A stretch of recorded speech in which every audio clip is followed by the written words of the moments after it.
The text message arrived at 11:47 p.m. on a Tuesday, and I should have been asleep. Instead, I was sitting in my car outside a Holiday Inn Express in Newark, watching the third-floor window where my wife had checked in 2 hours earlier. She'd told me she was visiting her mother in Boston. Her mother lived in Phoenix. The phone buzzed in my hand. Not Eva's number. Someone named Rachel G. that I'd never heard of before. The message was short. "Your wife is with my husband right now. Room 312. I thought you should know." I stared at those words until they stopped making sense, then started making too much sense. My hands weren't shaking. That surprised me. I thought they should be shaking. I'd found Ava's second phone 3 days ago, wedged behind the tampon boxes under our bathroom sink. Smart hiding spot. I never went there, but I'd dropped my razor and it had rolled back into that cabinet's dark corner, and there it was, a cheap Android burner with a cracked screen protector. The password was our anniversary. She wasn't even trying. 6 months of messages. 6 months of "I can't wait to taste you," and "he suspects nothing," and detailed accounts of what they'd done in what positions. The lover's name was Kyle. Kyle worked at her firm. Kyle had a wife named Rachel and 2 kids whose ages I now knew. Kyle sent dick pics that I wished I could unsee. I'd spent 72 hours reading every message, studying every photo, memorizing every detail. I hadn't confronted Eva. I hadn't said a word. I'd smiled at breakfast. I'd kissed her goodbye. I'd acted like Daniel Carter, devoted husband of 6 years, while my brain cataloged evidence and calculated angles. Now here I was, and here was Rachel G., apparently doing her own surveillance. I texted back, "How did you get my number?" 3 dots appeared immediately. "Found it in Kyle's phone. He has you listed as Eva's husband. Guess he wanted to keep track." "How long have you known?" 2 months. "You?" 3 days. "I'm sorry." I almost laughed. We were 2 strangers apologizing to each other while our spouses slept in a cheap hotel room above our heads. The American dream. "What are you going to do?" she asked. Good question. I'd been asking myself that since I'd found the phone. Confrontation seemed obvious but pointless. Divorce was logical but insufficient. I wanted something else, something that would hurt the way I was hurting, something permanent. "I don't know yet," I typed. "You?" "Divorce. I already filed. He doesn't know. Process server hits him tomorrow at work." I respected that. Clean, efficient, merciless. But it wasn't enough for me. Kyle was going to lose his wife and probably see his kids less.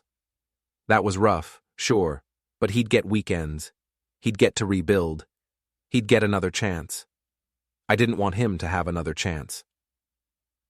"I'm going up there," Rachel messaged. "You coming?" I looked at the hotel entrance.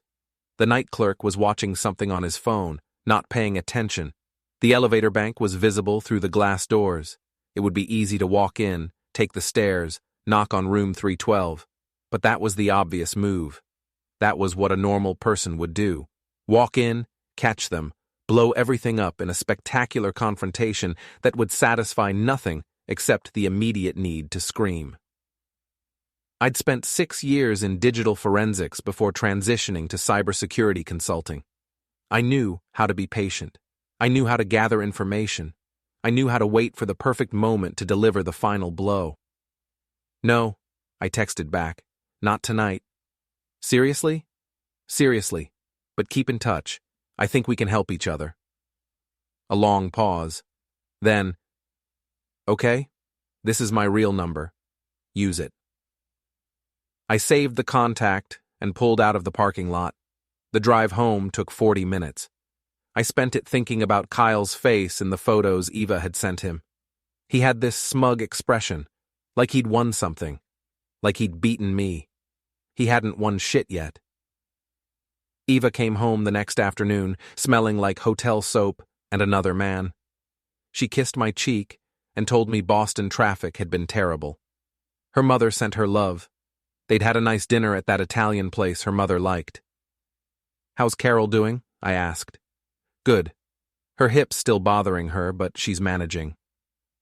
Carol was Eva's mother's name. Carol, who lived in Phoenix, not Boston. Carol, who I'd called yesterday to wish a happy early birthday. Carol, who'd told me Eva hadn't visited in 8 months. That's good, I said. I'm glad you got to see her. Eva smiled and went to take a shower. A long shower. Washing Kyle off, probably. I sat on the couch and opened my laptop. I'd spent the morning researching Kyle Patterson, 42 years old, senior associate at Morrison, Lee & Patterson. Yes, that Patterson. His grandfather had founded the firm in 1968. Kyle had coasted on that name his entire career, according to the Glassdoor reviews from former employees. Multiple complaints about inappropriate behavior with female staff. Nothing official, nothing actionable, but a pattern. His wife Rachel worked as a pediatric nurse at St. Vincent's. 2 kids, Emma, age 7, and Lucas, age 5. Nice house in Short Hills. 2 cars, both leased. A boat he docked at a marina in Monmouth County. Kyle liked to gamble. I found his player rewards account linked to 3 Atlantic City casinos. He'd lost $18,000 in the last year. The firm had a strict policy about gambling debts and security clearances. He also liked to talk shit on Twitter under a barely anonymous handle. Lots of takes about affirmative action being reverse racism. Some creative thoughts about women in leadership positions. One particularly nasty thread about his own firm's diversity initiatives. I screenshotted everything. Ava came out of the bathroom in her robe, hair wrapped in a towel. What are you working on? Client stuff. Boring security audit. Want to order Thai? Sure. We ordered Thai. We ate Thai. We watched 2 episodes of a show neither of us cared about. She fell asleep on the couch around 10. I carried her to bed like I'd done 100 times before, like a good husband would. Then I went back to my laptop and kept digging. Kyle's social media footprint was a gold mine. Beyond Twitter, he had an Instagram account where he posted gym selfies and quotes about hustle culture. A LinkedIn profile where he exaggerated his accomplishments. A Facebook page he barely used but hadn't locked down properly. I found photos from college. Kyle at fraternity parties, red Solo cup in hand, eyes glassy. Kyle with his arm around women who weren't Rachel. Kyle making offensive hand gestures at a Halloween party where he'd dressed as something that would definitely get him canceled in 2025. I downloaded everything. You never knew what would be useful. Around 2 in the morning, I found something interesting. Kyle had a Venmo account, and he'd forgotten to make it private. Transactions going back 3 years. Most were mundane, splitting dinner bills, paying his landscaper, reimbursing friends for concert tickets. But there were others. Regular payments to an account called Lucky Streak 88. 500 here, 1,000 there, sometimes 2,000 at once. The payments corresponded with weekends. Weekends when, according to his Instagram location tags, he'd been in Atlantic City. I did the math. Kyle had lost way more than 18,000. More like 40 or 50 grand over 3 years. Maybe more if he was using cash too. The firm's ethics policy was crystal clear about gambling. Any employee with debts exceeding $10,000 had to report it. Failure to report was grounds for immediate termination. Kyle hadn't reported shit. I made a note to myself. This was ammunition. Not enough to destroy him by itself, but combined with everything else, it would be devastating. Rachel texted me at 6 a.m. He got served. He's freaking out. Where are you? My sister's house. Took the kids and left last night. He doesn't know where we are. Good. He called Eva, 32 times. Did she tell you? I looked at Ava, still asleep beside me.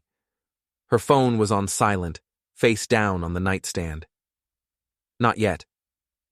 He's panicking. This is good, right? This is what we want? What I wanted was more complicated than Kyle panicking, but it was a start. Let him panic, I typed. Don't respond to anything. Radio silence. What are you going to do about Eva? That was the question. Eva was the one who'd promised to love me. Eva was the one who'd stood in front of 200 people and said vows she didn't mean. Kyle was an asshole who'd slept another man's wife. But Ava was my wife who'd slept another man. Which betrayal was worse? "I'll handle Ava," I said. "You focus on Kyle." I made coffee and waited for Eva to wake up. She emerged from the bedroom at 7:30, already dressed for work. Pencil skirt, silk blouse, heels that made her 3 inches taller. She looked beautiful. She looked like a stranger. "Morning," she said, pouring coffee. Her phone was in her hand, screen lighting up with notifications she was trying to hide. "Morning. Sleep okay?" "Yeah, fine." She wasn't looking at me. "I have an early meeting. Might be late tonight." "What kind of meeting?" "Client presentation. Could run long." She was lying. She'd always been a terrible liar. She bit her bottom lip when she lied, a little tell I'd noticed years ago and never mentioned. She was biting it now. "Okay," I said. "I'll probably work late too. Security conference call with the West Coast team." "Okay. Love you." She kissed my cheek and left.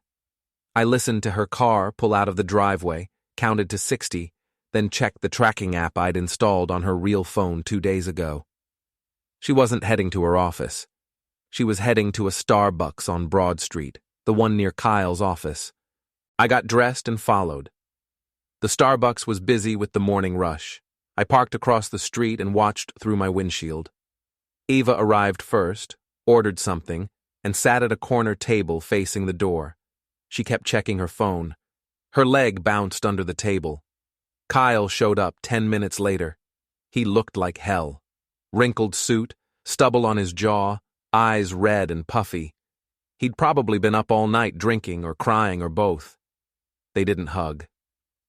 Kyle sat down hard in the chair across from Eva and started talking immediately. His hands moved in sharp, aggressive gestures. Eva leaned back, arms crossed, shaking her head. I pulled out my phone and started recording. The angle wasn't great, but you could clearly see both of their faces. You could see Kyle grab Eva's wrist. You could see Eva yank it back. You could see the guilt and fear written all over both of them. After 20 minutes, Eva stood up and walked out. Kyle followed her to the parking lot, still talking, still gesturing. Eva got in her car and drove away. Kyle stood there alone, hands on his head, looking like a man watching his life collapse in real time. I stopped recording and sent the video to an encrypted cloud server. Then I drove to my office. My office was a small room in a shared workspace downtown. Most days I worked from home, but I kept the office for meetings and for times when I needed to think without distractions. Today, I needed to think. I pulled up Kyle's file on my laptop, the gambling debts, the Twitter account, the expense reports, the Venmo transactions, the photos from college. It was a comprehensive picture of a man who'd spent his entire life cutting corners and getting away with it because of his last name. Not anymore. I started drafting an anonymous email to the firm's ethics board. It had to be perfect. Too much detail and they'd suspect a personal vendetta. Too little, and they might ignore it. I needed to hit the sweet spot where it looked like a concerned employee doing their civic duty. I wrote and rewrote the email for 2 hours. Finally, I had something that worked. To the Morrison, Lee, and Patterson Ethics Board, I am writing to bring to your attention some concerning behavior by Senior Associate Kyle Patterson. I have become aware that Mr. Patterson has accumulated significant gambling debts in violation of firm policy. Additionally, his social media presence includes statements that may reflect poorly on the firm's commitment to diversity and inclusion. I am happy to provide documentation if needed, a concerned colleague. I didn't send it yet. Timing was important. I needed Kyle to be vulnerable, off balance, desperate. Right now he was just panicked. I needed him destroyed. Eva came home that night at 9. I was on the couch watching a basketball game I didn't care about. "Hey," she said. "Hey, how was your day?" "Long, exhausting. How was yours?" "Same." She sat down next to me, close enough that our legs touched. She smelled like perfume and stress sweat. "Daniel," she said, "can we talk?" "Sure. Are we okay?" I looked at her. Really looked at her. She was 34 years old. We'd been together since we were 28. 6 years of holidays and vacations and fights and make-up lazy Sunday mornings. 6 years of building a life together. 6 years she'd thrown away for Kyle Patterson. "What do you mean?" I asked. "I don't know. You seem distant lately, like you're somewhere else." "I'm just tired. Work's been stressful." "Is it work, or is it us? What would be wrong with us?" She looked away. "I don't know. I just feel like something's off." "Everything's fine, Eva." "Okay, good. I'm glad." She leaned her head on my shoulder. I put my arm around her like I was supposed to, like a good husband would. "I love you," she said. "I love you too." The lie tasted like ashes in my mouth. We went to bed around 11. Ava fell asleep quickly, her breath evening out into the soft snore she always denied having. I lay there in the dark, staring at the ceiling, thinking about the man she'd been with last night, thinking about how she'd showered away the evidence, thinking about how easy it was for her to lie to my face. Around midnight, I got up and went to the living room. I pulled out her burner phone from where I'd hidden it in my briefcase. There were new messages. "Kyle. We need to stop seeing each other. Rachel's divorce lawyer is asking questions. This is getting too risky. Eva. I know, you're right, but I'm going to miss you. Kyle. I'll miss you too. But we can't keep doing this. I can't lose my kids. Ava. I understand. Take care of yourself. Kyle. You too. And Eva? Thank you for everything. Eva. Don't. Just don't. That was it. The end of their affair, apparently. 6 months of sneaking around, and it ended with a whimper, not a bang. Kyle was scared. Ava was resigned. Neither of them sounded heartbroken. That made it worse somehow. If they'd been madly in love, if this had been some grand passion they couldn't resist, maybe I could have understood it. But this was just two selfish people scratching an itch and not giving a damn about the collateral damage. I put the phone back and returned to bed. Ava was still asleep. I watched her for a long time, trying to remember when I'd stopped being enough for her, trying to pinpoint the exact moment our marriage had died. I couldn't find it. Maybe there wasn't a moment. Maybe it had been slowly fading for years, and I was too stupid or too comfortable to notice. The next morning, I called in sick to work. Ava left at her usual time, and as soon as her car was out of sight, I started phase 2 of my plan. I drove to Kyle's house in Short Hills. Rachel had taken the kids and left, but Kyle was still living there. His BMW was in the driveway. Lights were on inside. I parked down the street and waited. At 9:30, Kyle emerged.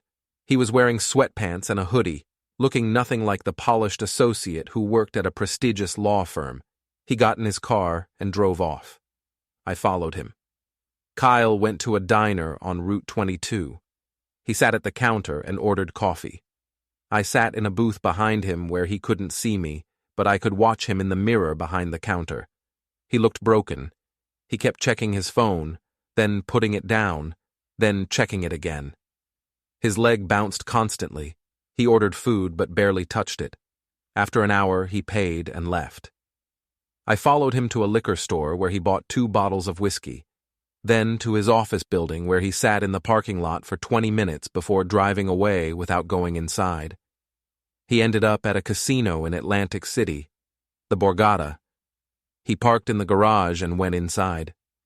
I didn't follow him in. I didn't need to. I knew what he was doing. He was trying to win back some control, some dignity, some sense that he could still fix things.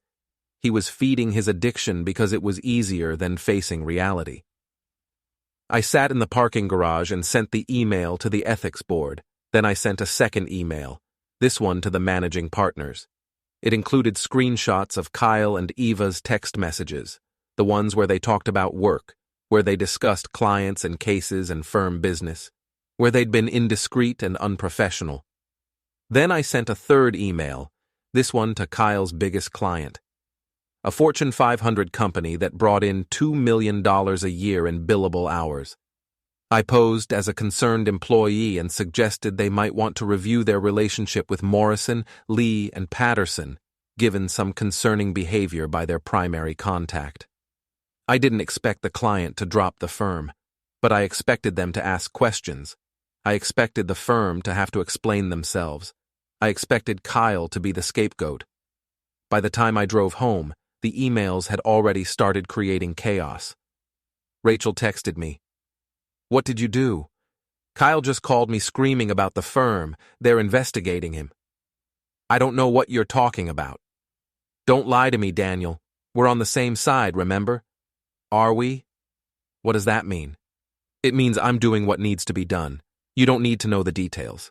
This is getting out of control. It got out of hand the moment our husband and wife decided to sleep over. I'm just restoring balance." She didn't respond. I put my phone away and went inside. Eva was home early.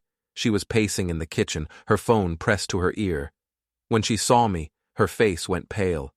"I have to go," she said into the phone. She hung up. "Daniel, we need to talk." "About what?" "About Kyle, about me, about everything." Here it was, the confession I'd been waiting for. "Okay," I said. "Let's talk." We sat at the kitchen table, the same table where we'd eaten 1,000 meals together. Eva's hands were shaking. She kept starting to speak, then stopping, then starting again. "Just say it," I told her. "I've been having an affair," she said finally, "with Kyle Patterson, from my firm. It's been going on for 6 months. It's over now. We ended it yesterday. But I need you to know. I need to tell you the truth." I let the silence stretch, let her sit with the weight of her confession. "Say something," she pleaded. "How did it start?" "What?" "The affair, how did it start?" She looked confused, like she'd expected me to yell or cry or throw something. "Does it matter?" "It matters to me." She took a shaky breath. "We were working late on a case. Everyone else had left. We ordered dinner and just started talking. About work, about our lives, about everything. And then he kissed me. And I kissed him back. And it just spiraled from there." "You kissed him back?" "Yes. You could have stopped it. Right then. You could have said no." "I know. But you didn't." "No. I didn't." "Why?" "I don't know, Daniel. I don't have a good reason. I was unhappy. I was bored. I was stupid. Pick one." "Unhappy," I repeated. "You were unhappy. With me? With our marriage?" "With everything. With myself, mostly. It had nothing to do with you. It had everything to do with me. I'm your husband. When you're unhappy, you're supposed to talk to me. We're supposed to work through it together. That's what marriage is." "I know. I know. I slept up. I slept up so badly, and I'm so sorry." Tears were streaming down her face now. Real tears. The kind she couldn't fake. She looked genuinely devastated. I felt nothing. "Kyle's being investigated by the firm," I said. "I know. He called me. He thinks someone reported him for ethics violations, gambling debts or something." "Sounds serious." "Daniel, did you do this?" "Do what?" "Did you report him? Is this because of the affair?" I looked at her calmly. "How would I know about the affair? You just told me 2 minutes ago." "Don't play games, please." "Did you know? Have you known this whole time?" "Yes." The word hung in the air between us. "How long?" she whispered. 3 weeks. I found your burner phone." "Oh, God." "I read everything, Ava. Every message, every photo. I know where you went, what you did, what you said to him. I know all of it.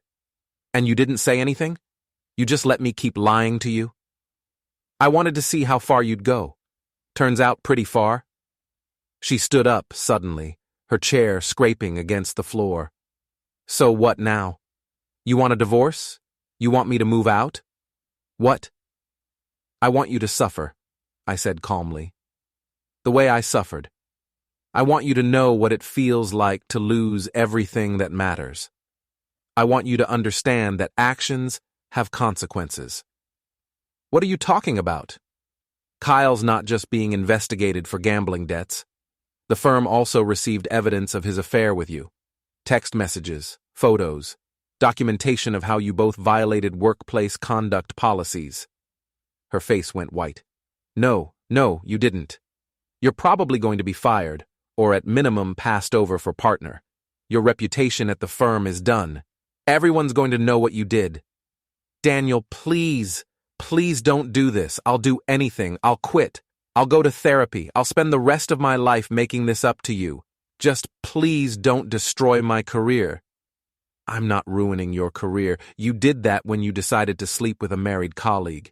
I made a mistake. You made a choice, I was shouting now. I couldn't help it.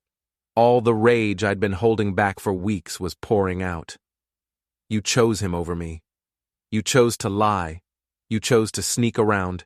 You chose to throw away everything we built together. Own it, Ava. At least have the guts to own it. She sank back into her chair, sobbing. I'm sorry. I'm so sorry. Sorry doesn't fix this. Then what does? What do you want from me? Nothing. I don't want anything from you. I want you out of my life. I stood up and walked to the bedroom. I pulled out the suitcase from the closet and started packing. What are you doing? Eva appeared in the doorway. Leaving. I'll stay with a friend for a few days while I find an apartment.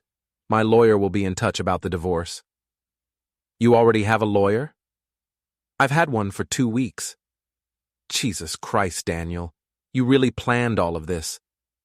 Every detail. And there's nothing I can say to change your mind? I looked at her one last time. This woman I'd loved. This stranger who'd betrayed me. No, I said. There's nothing. I finished packing and walked out.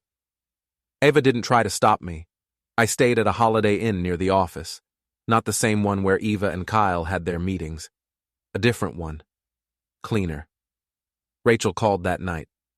Kyle showed up at my sister's house, drunk, screaming. The cops had to remove him. Is he in jail? No, they just made him leave. But Daniel, he's dangerous. He's unraveling. He keeps saying you and I conspired to ruin his life. He keeps threatening to expose us. Expose us for what? We didn't do anything illegal. Didn't we? You hacked into his accounts. You stole information. You sent anonymous emails to his employer. That's got to be illegal. I didn't hack anything. I used publicly available information. And those emails were protected speech, whistleblowing. You're not a whistleblower. You're a vengeful husband. Can't I be both? She was quiet for a moment. What did you do to Eva? I told her I knew. I told her I was filing for divorce. I told her the firm knows about the affair. How did she react? How do you think? I think you're scaring me. This whole thing is scaring me. It's gone too far. It hasn't gone far enough. What else are you planning? Nothing. It's done. Kyle's career is over. Eva's reputation is destroyed. We both get divorced and move on. That's it. That's it? That's it. Another pause. I don't believe you. That's your prerogative. Daniel, please, just stop. Whatever you're planning, just stop. They've suffered enough. Have they? Have they really? Yes. God, yes. Kyle's living in his mother's basement. Ava's going to lose her job. Their lives are ruined. Isn't that what you wanted? What I wanted. The question that had been haunting me for weeks. I wanted them to understand, I said. I wanted them to feel it. The humiliation, the betrayal, the loss. I wanted them to know what they did to us. And do they? Do they understand? I don't know. I don't care anymore. Then why can't you let it go? Because I'm not done being angry yet. I hung up before she could respond. The truth was, Rachel was right. It had gone too far. I'd become someone I didn't recognize. Someone who spent his nights researching revenge tactics and his days orchestrating the destruction of two people's lives. But I couldn't stop. Not yet. There was still one more thing I needed to do. Eva's firm moved faster than I expected. By the end of the week, both she and Kyle were on administrative leave pending the results of the ethics investigation. The firm's managing partners had interviewed a dozen employees. Everyone had been asked about Kyle and Eva's relationship. Everyone had been asked if they'd noticed any inappropriate behavior. The answers were damning. People had noticed. They'd seen the lingering looks, the closed-door meetings, the way Kyle and Eva always seemed to volunteer for the same projects. One paralegal had walked in on them in a conference room late at night, sitting closer than colleagues should sit. The firm had enough. Kyle was terminated for cause, expense fraud, gambling debts, violation of workplace conduct policies. They threatened criminal charges if he didn't sign a non-disclosure agreement and walk away quietly. He signed. Eva lasted another week. They offered her the chance to resign rather than be fired. She took it. Her last day was a Friday. She cleaned out her office before anyone else arrived and left without saying goodbye to anyone. I knew all this because I still had access to the firm's network. A backdoor I'd installed during a security consultation 2 years ago. I'd forgotten about it until I needed it. Now I was using it to monitor everything: the emails, the internal messages, the panic and gossip spreading through the firm like wildfire. It was intoxicating, watching it all unfold, watching the dominoes fall exactly as I'd planned. But Rachel was right. It wasn't enough. I was still angry, still hurt, still wanting more. That's when I decided to finish it. I'd been tracking Kyle's location through his phone. He didn't know I'd installed spyware on it during a brief moment when he'd left it unattended at a conference last year. The software was sophisticated, invisible, and completely illegal. I didn't care. Kyle was spending most of his time at casinos. Borgata, Ocean, Caesars. He was hemorrhaging money he didn't have, trying to win back what he'd lost. His credit cards were maxed out. He'd taken a cash advance on his last remaining card. He was desperate. Perfect. I drove to the Borgata on a Wednesday night. The casino was half empty, the usual weekday crowd of retirees and degenerates. I found Kyle at a blackjack table, drunk and losing badly. He had maybe $300 in chips left. I sat down at the same table, 2 seats away from him. He didn't recognize me at first. We'd only met once, briefly, at that conference. And I looked different now. I'd lost weight, grown a beard, started wearing glasses. I played conservatively, winning small, losing small, keeping my stack even. Kyle went all in on a hand and lost. He swore, loud enough that the dealer gave him a warning. "Rough night," I said casually. He looked at me. "Every night's a rough night." "I hear you, brother. What are you drinking?" "Whiskey. Neat." I signaled the cocktail waitress and ordered 2 whiskeys. When they arrived, I slid one over to Kyle. "To rough nights," I said, raising my glass. He hesitated, then clinked his glass against mine. "To rough nights." We drank. I ordered another round, then another. Kyle started talking, the way drunks do, about his ex-wife who'd stolen his kids, about his job that had fired him unfairly, about the woman who'd ruined everything. "What woman?" I asked. "This girl I was seeing, Eva. She was married too. We kept it quiet, but somehow everyone found out. He's the one who got me fired. I know it was him." "How do you know?" "Because nobody else would care that much. Nobody else would go to all that trouble." He downed his whiskey. "He's obsessed. He's crazy. He won't stop. I won't lose my home, or I won't become both." "Maybe you should confront him. Tell him to back off." "Can't. Don't know where he is. Eva won't tell me. She's scared of him too." Sounds like a real asshole. "The worst." I ordered another round. Kyle was swaying in his seat now, barely able to focus. "You know what the worst part is?" he slurred. "It wasn't even worth it. The affair." Ava was just okay. I threw away my whole life for just okay. Why'd you do it then? Because I could. Because I was bored. Because my wife was always busy with the kids and I wanted to feel like I still had it, you know? Like I was still the man. And now? Now I'm nothing. No job, no wife, no kids, no money. Just debt and regret. He put his head down on the table. The dealer called security. 2 guards appeared and hauled Kyle to his feet. "Time to go, buddy," one of them said. Kyle tried to argue, but his legs weren't working right. They half carried him toward the exit. I followed at a distance, watching as they dumped him in the parking garage. He sat on the concrete, back against a pillar, head in his hands.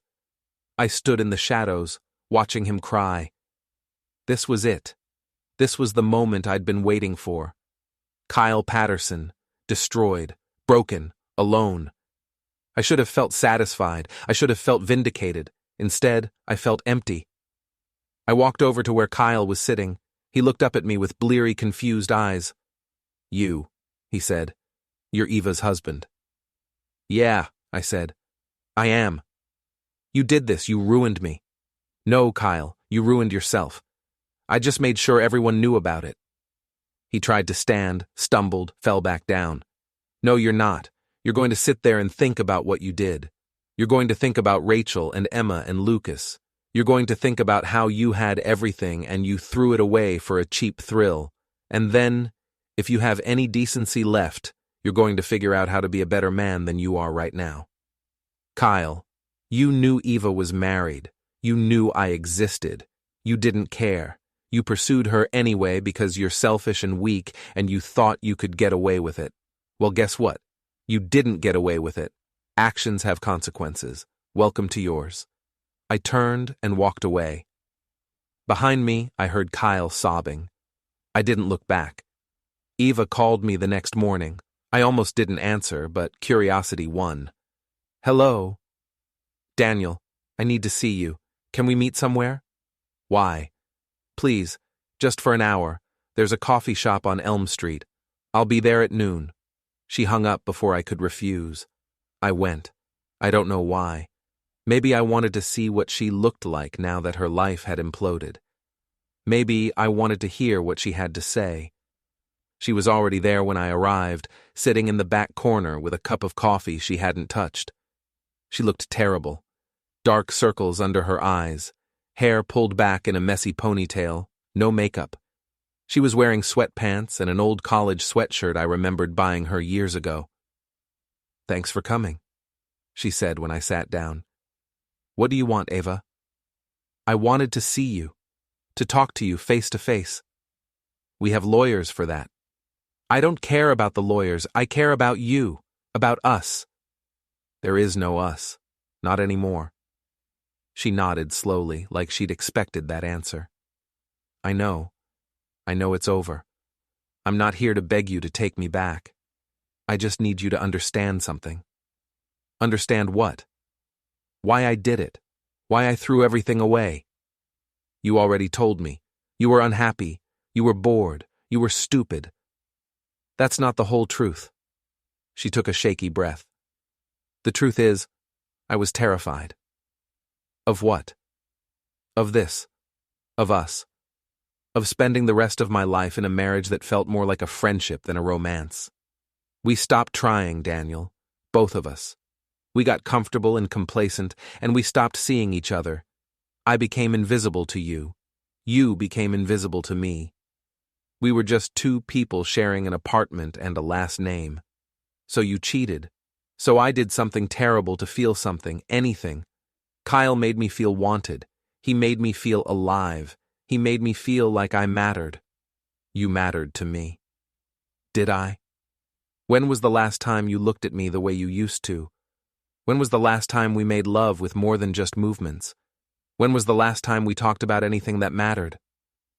I didn't have an answer, because she was right. We'd let our marriage decay into comfortable routine.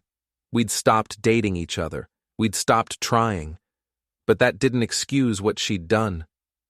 You should have talked to me, I said. If you were unhappy, you should have said something. We could have gone to therapy. We could have worked on it. Instead, you went behind my back and slept someone else. I know. You're right. I handled it in the worst possible way, and now I'm paying for it. I lost my job, Daniel. I lost my career, my reputation, my marriage. Everything I worked for is gone because I was too much of a coward to tell my husband I was unhappy. Good. She flinched. You really hate me, don't you? I don't know what I feel. 6 months ago, you were the most important person in my life. Now you're just someone who hurt me, someone I want to forget. I'm sorry, I know that doesn't fix anything, but I need you to know. I'm genuinely deeply sorry for what I did to you. You didn't deserve it. No, I didn't. We sat in silence for a moment. Around us, the coffee shop hummed with normal life. People working on laptops, having meetings, chatting with friends. Everyone living their ordinary lives while ours burned down. Kyle came to see me last night, Eva said quietly, after you talked to him at the casino. He told you about that? He told me you destroyed him, that you systematically ruined his life because he slept with me. Is that true? Yes. Why? What did that accomplish? It accomplished exactly what I wanted. He suffered. You both suffered. You both learned that there are consequences for betrayal. But at what cost? You turned yourself into someone cruel, someone vindictive, someone I don't recognize. You don't get to judge me. You created this version of me. You and Kyle. This is what you made. No, Daniel. We hurt you. We betrayed you. But what you became, that's on you. You chose revenge over healing. You chose destruction over moving forward. That wasn't because of us. That was because of you. I wanted to argue. I wanted to tell her she was wrong. But somewhere deep down, I knew she was right. I'd had choices. I could have confronted them directly. I could have filed for divorce and moved on with my life. I could have focused on healing instead of hurting them back. Instead, I'd become obsessed with revenge. I'd spent weeks plotting their downfall. I'd hacked into systems, manipulated people, destroyed careers. I'd broken laws and crossed lines I couldn't uncross. And for what? Kyle was homeless and broken. Eva had lost everything. I'd won. So why did I feel like I'd lost too? I need to go, I said, standing up. Daniel, wait. Just tell me one thing. Are you done? Is this over? Or are you going to keep coming after us? I looked at her, really looked at her. This woman I'd promised to love forever. This stranger who'd broken my heart. I'm done, I said. You've both suffered enough. It's over. Thank you. Don't thank me. Just stay away from me, both of you. I walked out without looking back. Rachel called me that afternoon. Kyle's in the hospital. The words hit me like a physical blow. What? Pills. He took a bottle of painkillers last night. His mother found him this morning. They pumped his stomach. He's going to live, but Daniel, this is serious. He left a note. It mentioned you. What did it say? That you won. That he couldn't take it anymore. That he was sorry for everything, but especially for underestimating you. Because of me. Because of what I'd done. This isn't your fault, Rachel said, reading my silence. He made his own choices. I pushed him to this. I broke him on purpose. He broke himself. You just exposed it. There's a difference. Is there? Because from where I'm sitting, it looks like I drove a man to attempt suicide. He drove himself there. The gambling, the affairs, the fraud. That was all him. You didn't make him do any of that.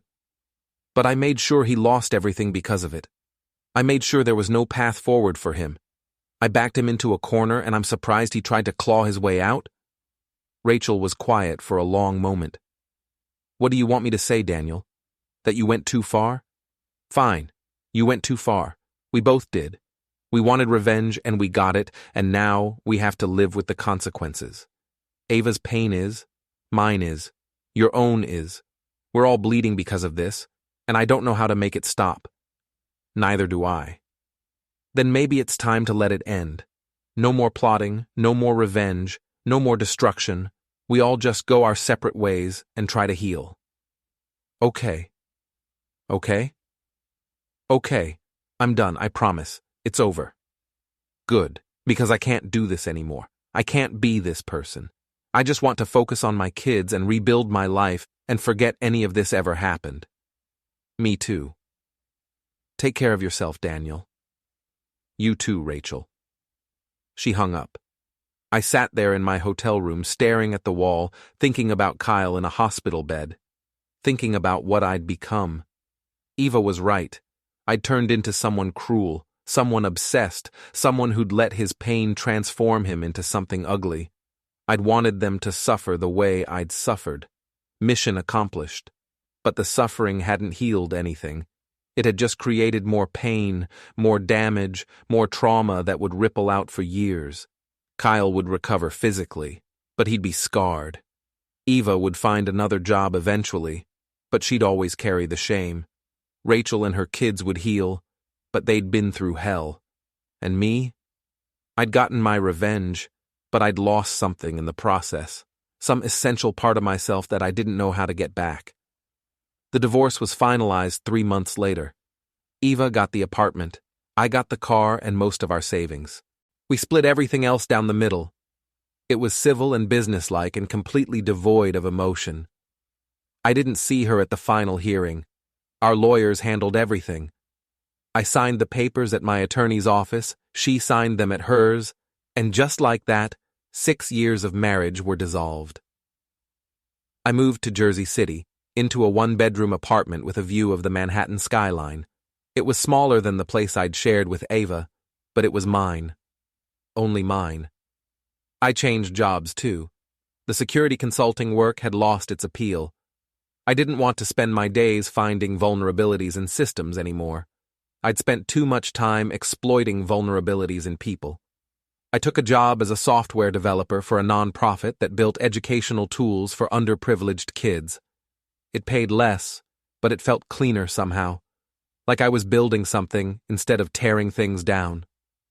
Kyle got out of the hospital after a week.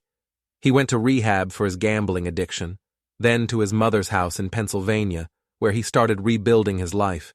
He got a job at a small firm that didn't care about his past. He started seeing his kids on weekends. It wasn't much, but it was something. Eva found work at a smaller firm in Hoboken. She took a pay cut and a demotion, but she was still practicing law, still moving forward. She'd gotten therapy, according to mutual friends. She was working on herself. Rachel and I had coffee once, about 6 months after everything ended. It was awkward at first, 2 people who'd conspired to destroy their spouses sitting across from each other in a Starbucks. "How are the kids?" I asked. "Good, they're adjusting. Emma asks about Kyle sometimes, but Lucas is too young to really understand what happened. They'll be okay." "That's good. How are you?" "I'm okay. Some days better than others." "Same." We talked about nothing important for an hour. Work, weather, the new restaurant that had opened downtown. We didn't talk about Kyle or Eva or what we'd done. There was nothing left to say about it. As we were leaving, Rachel stopped me. "Do you regret it?" "Which part?" "All of it. The revenge, the destruction, everything." I thought about it, really thought about it. "Yes," I said finally. "And no. I regret how far I took it. I regret that Kyle almost died. I regret becoming someone I'm not proud of. But do I regret making them face consequences for what they did? No. They deserved that much. But did we have to be the ones to deliver those consequences? Probably not. But we did anyway. And now we live with it." She nodded. "I guess that's all we can do." We parted ways outside the Starbucks. I watched her walk to her car, get in, drive away. I wondered if I'd ever see her again. Probably not. We were 2 people connected only by the worst moments of our lives. There was no reason to stay in touch. A year after the divorce, I ran into Eva at a bookstore in Manhattan. Pure coincidence. We were both browsing the fiction section, reaching for the same book at the same time. "Sorry," she said, pulling her hand back. Then she recognized me. "Daniel." "Eva." We stood there awkwardly, the book between us. You look good, she said. Thanks. You too. It wasn't a lie. She did look good, healthier than the last time I'd seen her. Her eyes were brighter, her smile was real. How have you been? She asked. Good. Better. I moved to Jersey City, changed jobs, starting fresh. That's great. I'm glad you're doing well. You? I'm okay. Working at a smaller firm, therapy twice a week, trying to figure out who I am outside of my career and my marriage. And it's hard, but I'm getting there. We stood in silence for a moment. Around us, people browsed books, living their normal lives, unaware of the history between us. I'm sorry, Eva said suddenly. I know I've said it before, but I need you to hear it again. I'm sorry for what I did to you. For the lying, the cheating, all of it. You deserved better. I know. And I'm sorry for what happened after, for Kyle, for everything. I know you blame yourself for how far it went, but you need to know that Kyle's choices were his own. The gambling, the suicide attempt, all of it. That wasn't on you. Wasn't it? I systematically destroyed his life. You exposed the truth about who he was. He destroyed his own life long before you got involved. Maybe. Not maybe, definitely. Kyle was a mess when I met him. Gambling problems, anger issues, a pattern of using people. I ignored all of it because I was selfish and stupid and looking for an escape. But his problems weren't caused by you. I wanted to believe that. I wanted to absolve myself of responsibility, but I couldn't, not completely. I still went too far, I said. Yeah, you did. But so did I. So did Kyle. We all made choices we can't take back. All we can do now is try to be better. Are you? Better? She smiled sadly. Some days. Not every day, but some. That's all I can ask for. I'm glad. Are you happy, Daniel? Are you healing? Was I? It was a complicated question. I'd spent a year trying to rebuild my life, trying to become someone I could respect again. Some days were good. Some days I still felt the anger and the hurt and the desire for more revenge. But I was trying. That had to count for something. I'm getting there, I said. Good. You deserve to be happy. Despite everything, I mean that. You too. She reached for the book we'd both been looking at and handed it to me. Take it. I've already read it anyway. Thanks. Take care of yourself, Daniel. You too, Eva. She walked away. I watched her leave, holding the book she'd given me. It was a Stephen King novel. The Shining. A story about a man who let his demons consume him until there was nothing left but rage and destruction. Fitting. I bought the book and went home. That night, I sat on my couch and started reading. It was dark and disturbing and uncomfortably familiar. A man who thought he was the hero of his own story, but was actually the monster. Was that me?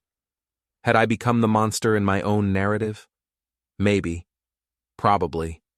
But I was trying to change, trying to be better, trying to build a life that didn't revolve around anger and revenge.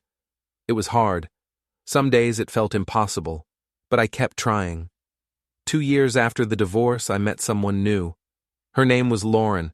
She was a teacher at the school where the nonprofit I worked for had installed our software.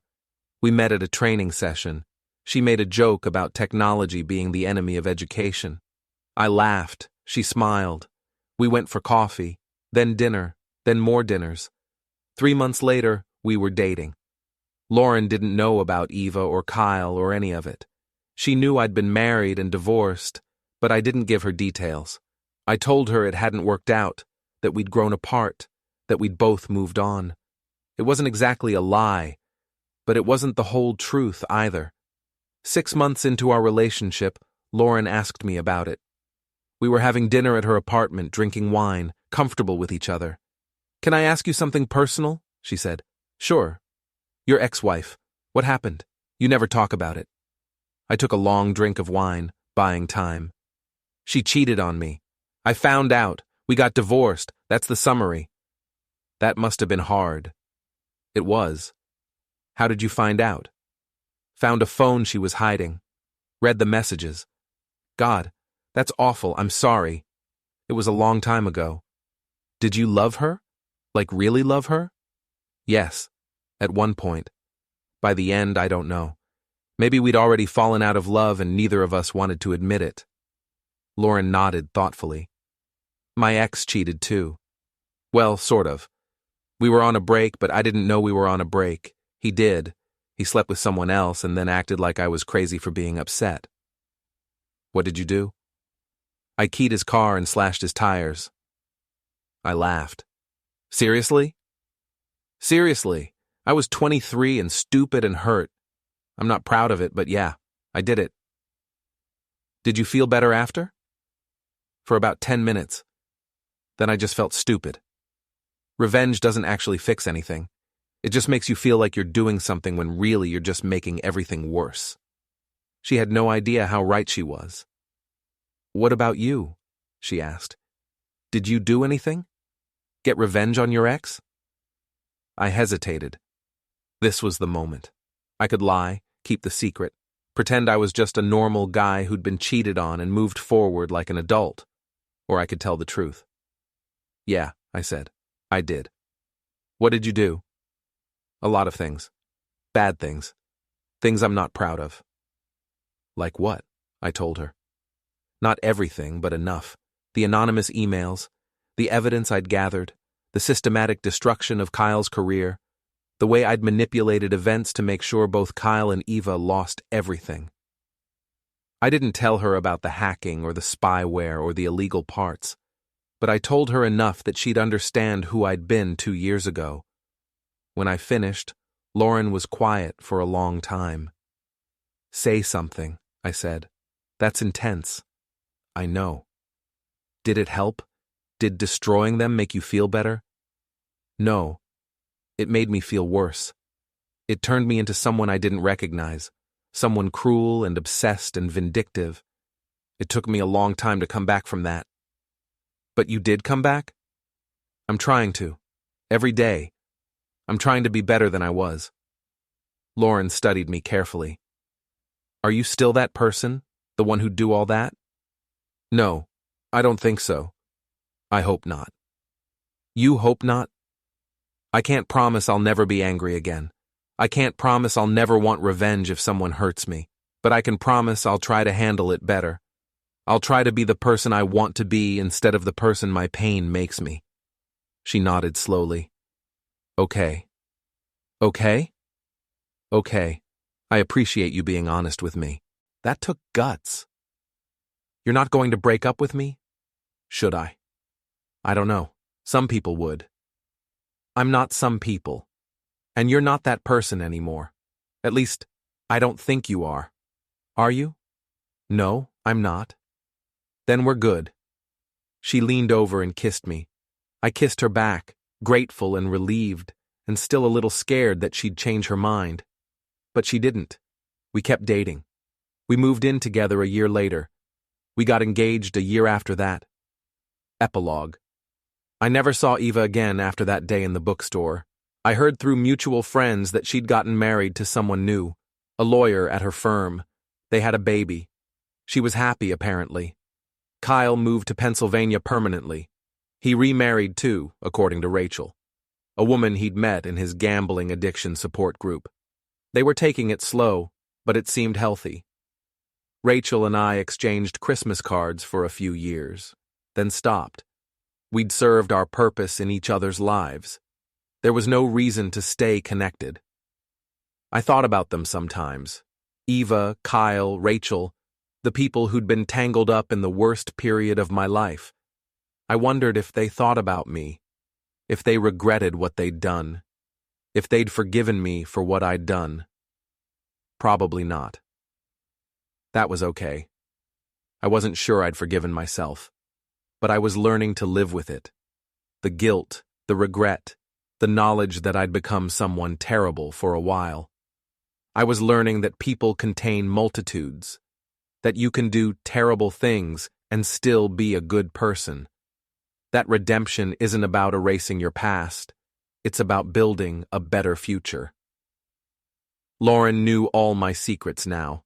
The hacking, the spyware, the manipulation, everything. I'd told her one night after she said yes to my proposal. I needed her to know exactly who she was marrying. She'd listened without judgment. Then she'd said, "You're not that person anymore. I know you're not, and I love who you are now." That was enough.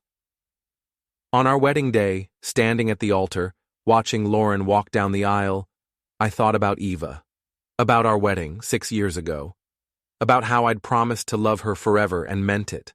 I'd failed that promise, so had she. We'd both broken each other in ways that couldn't be fixed, but I wasn't going to fail this time. I was going to be better, do better, love better. Lauren reached the altar and took my hands. She was smiling, tears in her eyes, looking at me like I was the only person in the world. "Hi," she whispered.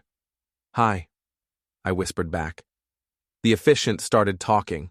I barely heard him. I was too focused on Lauren, on this moment, on this chance to start over and do it right this time. When it was time for vows, I spoke from the heart. "Lauren, I'm not perfect. I've made mistakes. I've been someone I'm not proud of. But you've seen all of that, and you've chosen to love me anyway. You've shown me that I can be better, that I am better. I promise to spend the rest of my life proving that you made the right choice. I promise to be honest, faithful, and kind. I promise to choose love over anger, forgiveness over revenge, building over destroying. I promise to be the man you deserve. Always." She was crying. So was I. "I love you," she said. "I love you too." We kissed. Everyone applauded, and for the first time in 3 years I felt truly free. Free from the anger, free from the past, free from the man I'd been when Eva broke my heart. I was Daniel Carter. I'd been betrayed, and I'd sought revenge, and I'd become a monster. But I'd also climbed back from that darkness. I'd rebuilt myself into someone better. Was I proud of what I'd done to Eva and Kyle? No. Would I do it again? I hoped not. But I'd learned from it. I'd grown from it. And that had to be enough. Because you can't change the past. You can only build a better future. And that's exactly what I intended to do. The marriage lasted 3 years before the cracks started showing. It wasn't dramatic. No affairs, no betrayals, no lies. Just the slow realization that I'd built my new life on a foundation of unresolved trauma. I'd thought I could outrun my past by creating a different future, but the past has a way of catching up. Lauren noticed it first. The way I'd tense up whenever she worked late. The way I'd check her phone when she left it unattended. The way I'd question innocent conversations with male colleagues. "You don't trust me," she said one night, 6 months after our 3rd anniversary. "I do trust you." "No, Daniel, you don't. You trust that I haven't betrayed you yet. That's not the same thing." She was right. I'd never truly healed from what Eva had done. I'd just buried it under a new relationship, a new job, a new life. But the wound was still there, festering. "I'm trying," I said. "I know you are, but trying isn't enough. You need help, real help, not just trying to white-knuckle your way through trust issues. You want me to go to therapy. I want you to deal with what happened. Really deal with it. Because right now, you're punishing me for something Eva did, and that's not fair to either of us." She was right. She was always right. I started therapy the following week. Dr. Sarah Chen's office was in a brownstone in Brooklyn. Comfortable chairs, soft lighting, a white noise machine that masked the sounds from the street. She was in her 50s, calm and direct, with no patience for bullshit. "Tell me why you're here," she said in our first session. "My wife thinks I have trust issues." "Do you?" "Yes." "Why?" I told her about Eva, about the affair, about finding the phone, about the 6 months of lies. She listened without judgment, taking occasional notes. "And then what happened?" she asked. I told her about Kyle. about the revenge, about the systematic destruction of two people's lives, about Kyle in the hospital, about becoming someone I didn't recognize. When I finished, Dr. Chen was quiet for a moment. "How do you feel about what you did?" she asked. "I don't know. Guilty mostly, but also justified. They deserved consequences." Consequences and revenge aren't the same thing. What's the difference? Consequences are proportional and aimed at justice. Revenge is disproportionate and aimed at causing pain. What you did was revenge. So I'm a bad person. You're a hurt person who made bad choices. There's a difference. Over the next few months, Dr. Chen helped me unpack everything: the betrayal trauma, the obsessive need for control, the way I'd conflated punishment with healing, the way I'd never actually processed my grief over losing Eva and our marriage. "You never mourned," she said in one session. "You went straight from discovery to action. You never gave yourself space to feel the loss. I felt plenty. You felt anger. That's not the same as grief. Anger is active. It demands action. Grief is passive. It demands surrender. You never surrendered to the pain. You fought it by inflicting pain on others. And now? Now you're carrying all of it. The original betrayal, the guilt over your revenge, the fear that it will happen again. You're exhausted from holding all that weight." She was right. I was exhausted.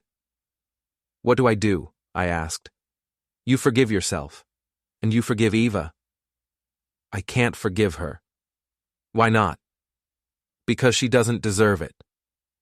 Forgiveness isn't about what she deserves. It's about what you need. You're still carrying Eva's betrayal like an anchor. Every relationship you have will be dragged down by that weight until you let it go. How do I let it go? You decide to. It's that simple and that hard. Lauren and I separated 4 months into my therapy. It was mutual and sad and necessary. "I love you," she said as she packed her things. "But I can't compete with a ghost. Eva's still in this marriage and there's no room for both of us." "I'm working on it. Dr. Chen says I'm making progress." "I know you are. But Daniel, I can't wait for you to finish healing. I need a partner who's present, not someone who's still fighting battles from 3 years ago." "So that's it? You're giving up?" "I'm choosing myself. There's a difference." She moved out that weekend. The apartment felt empty without her. Empty and familiar. Like the apartment I'd shared with Eva after I'd found the phone, but before I'd confronted her. A space filled with secrets and silence. I threw myself into therapy. Twice-a-week sessions, journaling exercises, meditation. All the things I'd resisted before because they felt like admitting weakness. Slowly things started to shift. I realized I'd never actually loved Eva the way I thought I had. I'd loved the idea of her, the life we were building, the future we'd planned. But had I loved her, the actual person? I wasn't sure anymore. I realized that Kyle wasn't some evil villain. He was just a broken man who'd made selfish choices, like millions of people do every day. I'd turned him into a monster to justify my revenge, but he was just human, flawed and weak and human. I realized that my revenge hadn't been about justice at all. It had been about control, about making sure I wasn't the victim, about proving that I had power when I'd felt powerless.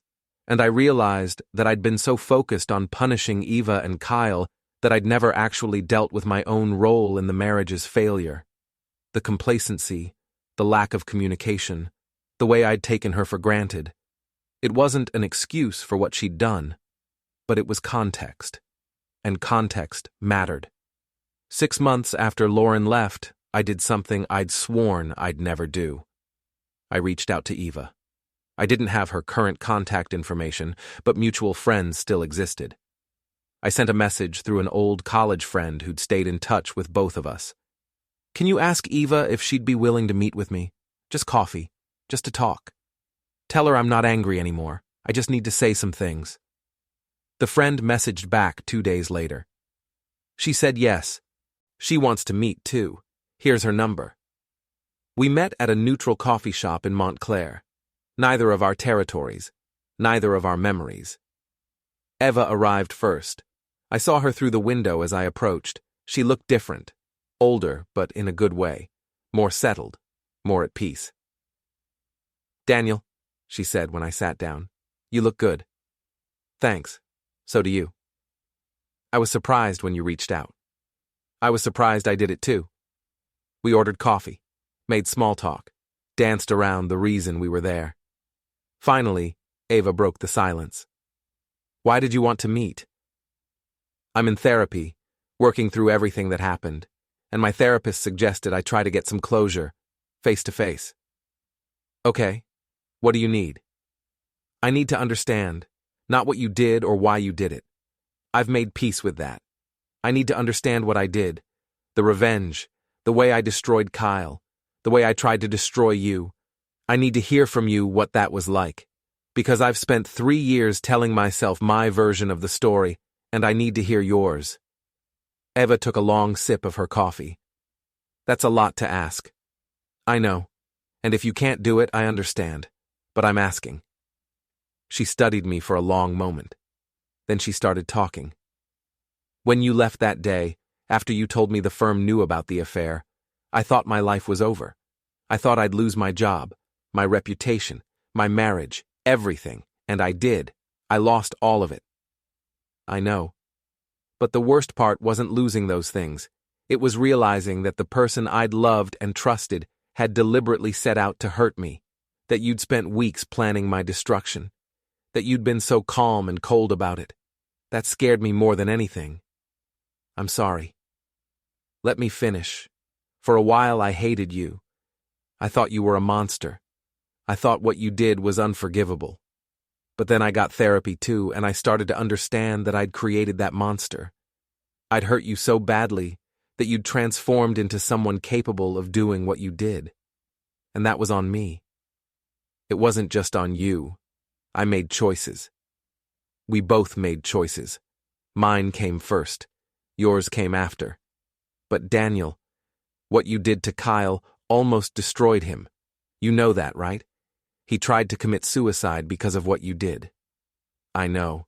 I think about that every day." "Do you? Or do you just tell yourself you think about it?" The question stung because it was fair. "Both," I admitted. Some days I genuinely feel guilty. Other days I tell myself he brought it on himself. I'm working on sitting with the guilt instead of rationalizing it away. Eva nodded. "Kyle's doing better now. He's remarried. He sees his kids. He's in recovery for his gambling addiction. He turned his life around." "I'm glad." "Are you? Really?" "Yes. I just wanted him to suffer. And once he'd suffered enough, I didn't know how to stop. The revenge became its own thing, separate from the original hurt. That's the thing about revenge. It never ends where you think it will. It just keeps going until someone stops it." We sat in silence for a moment. "I'm sorry," I said finally, "for all of it. For becoming that person. For hurting you that way. You betrayed me, but what I did in response was disproportionate and cruel. I'm sorry. I'm sorry too. For the affair. For the lies. For breaking your trust and your heart. You didn't deserve that. Neither of us deserved what we did to each other. No, we didn't." After that meeting, something shifted in me. The anger I'd been carrying for 3 years started to dissipate. Not all at once, but gradually. Like ice melting in spring. I kept going to therapy, kept working on myself, kept trying to be better. I reached out to Rachel too.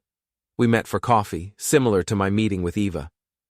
"I'm sorry," I told her, "for dragging you into my revenge plot, for using your pain to justify my own actions, for making you complicit in something that went too far." "I made my own choices," Rachel said. "You didn't force me to help you. I wanted Kyle to suffer. I wanted him to pay for what he did. You just gave me the tools. Still, I'm sorry. I appreciate that. For what it's worth, I'm sorry too. For encouraging you, for not stopping you when it got out of hand, for being so consumed by my own hurt that I couldn't see we were hurting others. How are the kids? They're good. They're resilient. They see Kyle regularly now. He's been sober from gambling for 2 years. He's working on being a better father. It's not perfect, but it's something. That's good. What about you? How are you doing? Better. Lauren and I split up. I'm sorry. Don't be. It was the right call. I wasn't ready. I thought I was, but I wasn't. Will you be? Ready? Eventually. I'm working on it. We finished our coffee and parted ways. I felt lighter afterward, like I'd been carrying a debt I hadn't known about and had finally paid it off.